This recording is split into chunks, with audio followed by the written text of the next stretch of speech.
ایک تو یہ ہے کہ آپ لوگوں سے معافی معافی مانگے. ہمارے ہاں نا معافی کا مزاج قبول کریں. جب کوئی بندہ معافی طلب کرے تو معافی. ہمارے ہاں معافی مانگنے کا رواج میں آپ یقین کریں سرے سے ہے ہی نہیں، بلکہ الٹا لوگ چڑھائی کر جاتے ہیں. کہتے ہیں اوہو تم نے معافی مانگ لی ہے تو معاملہ ہی ختم ہو گیا.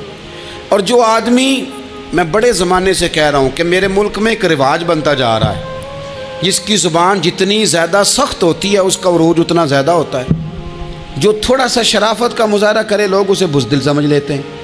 عزیز بھائیوں، اپنی زندگی میں معافی مانگنے کا مزاج بنائیں. آپ طلب کریں کہ یار مجھ سے غلطی ہو گئی، میں انسان ہوں. آپ یقین کریں ڈھیر سارے لوگ ہیں جن کے ذمے ڈھیروں معافیاں ہیں، لیکن ان کا مزاج نہیں، ان کی طبیعت نہیں، ان کا تکبر آڑے آ گیا ہے. اور میرے نبی پاک صلی اللہ تعالیٰ علیہ وآلہ وسلم نے فرمایا تھا یہیں بدلہ دے دو کسی کا دینا ہے تو، یہیں معافی لے لو یہیں.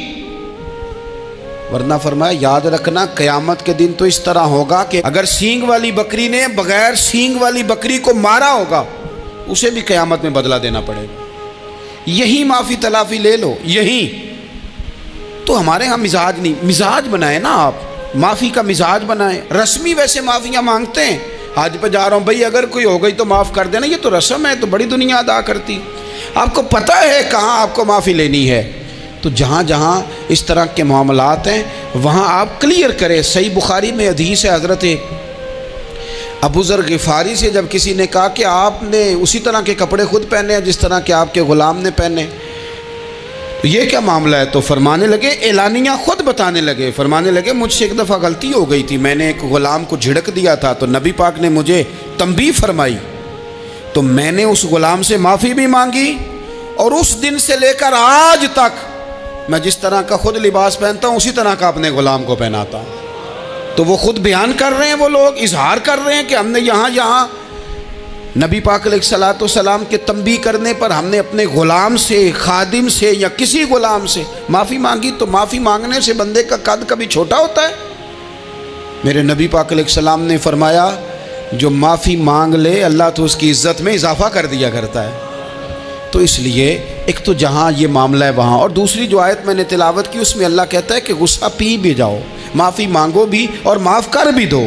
والکاظمین الغیظ والعافین عن الناس، فرمایا وہ لوگ جو غصہ پی جاتے ہیں اور لوگوں سے درگزر کرتے ہیں، لوگوں سے درگزر کرتے ہیں. واللہ یحب المحسنین، اللہ ان احسان کرنے والوں سے محبت فرماتا ہے، ان سے اللہ پیار کرتا ہے. تو رب فرماتا ہے جو غصہ پی جاتے ہیں والعافین عن الناس، اور لوگوں سے درگزر کرتے ہیں. ایک تو معافی مانگے اور دوسرا معاف کر بھی دیں. اگر دل میں کوئی بات ہو تو معاف، ہر روز لوگوں کو معاف کر کے سویا کریں. پہلے تو اس طرح کا کوئی کام ہی نہ کریں. ایک شخص نے جملہ کہا تھا، لکھا تھا، کمال لکھا تھا، اس نے کہا تھا کبھی ایسا کوئی کام نہ کرنا کہ کوئی تمہاری وجہ سے جا کے رب کے سامنے رونا شروع کر دے. ایسا کوئی کام نہ کرنا کہ کوئی بندہ تمہاری شکایتیں اللہ رسول کو لگائے. اس طرح کا کبھی کام نہ کرنا کہ وہ تڑپ اٹھے اور کہے اب تمہارا شکوہ میں نے وہیں کرنا ہے. کچھ لوگوں کی شکایتیں کرنی پڑتی ہیں، اللہ رسول کی بارگاہ میں بھی اپنے مشائخ کی بارگاہ میں کر دیتے ہیں. بعض اوقات انسان وہ بے بسی کے عالم میں کرے یا بہت زیادہ تکلیف اسے سہنی پڑے تو تب کرے، ہو جاتا ہے. تو ایک تو ایسا کریں نا، اور کوشش کریں لوگوں کو معاف کر دیں، اپنے دل سے چیزیں نکال دیں. دو لوگ بیٹھے تھے نا حرم مکہ میں، ایک صاحب کہہ رہے تھے کہ میرے اوپر وہ بدر میں جو قتل ہو گئے کفار ان کا ذکر چل رہا تھا، تو دونوں گفتگو کر رہے تھے بدر میں ہمارے اتنے لوگ مسلمانوں نے مار دیے.